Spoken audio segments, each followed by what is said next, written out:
This is a violation of what the Queen told them that they could not do when she had that meeting with them at Sandringham. So this is just bad enough. And then you've got all of this garbage going on in the UK and the US regarding Andrew and his disgraceful behavior. They don't need this. And don't forget, Harry is involved in this privacy lawsuit.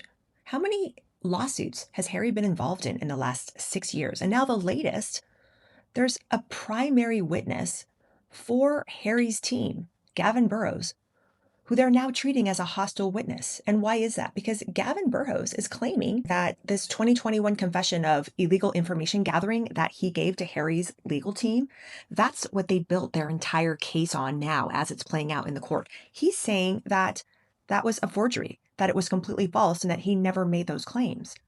So now it's getting even worse for Harry and his legal team because A&L, the people that Harry's suing, are saying, look, this is just a mountain of false information and false evidence. How can you build a case on that? This whole case is built on lies.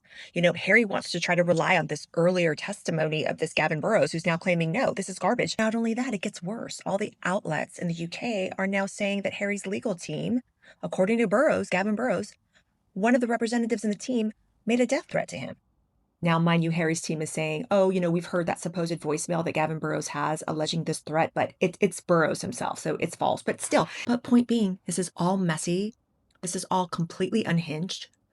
Terrible, terrible optics for the family. So you've got all of this stuff that Harry's doing, dragging himself into his father's court system. The royal family doesn't want anything to do with this, wishes this would go away. Then you got all the Andrew stuff.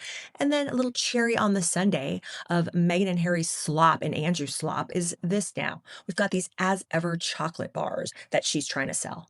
It's just go away. No one wants to hear from you fools ever again. Sit it out and let the real royals like William and Catherine and Anne and her husband and Edward and Sophie get to work without all of this garbage hanging over their heads.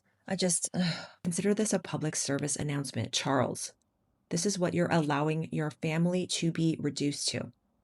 Catherine is out speaking out on National Cancer Day about surviving cancer, meeting victims, going out, doing her charitable works, her patronages. And so is William. They're out working for the family every day.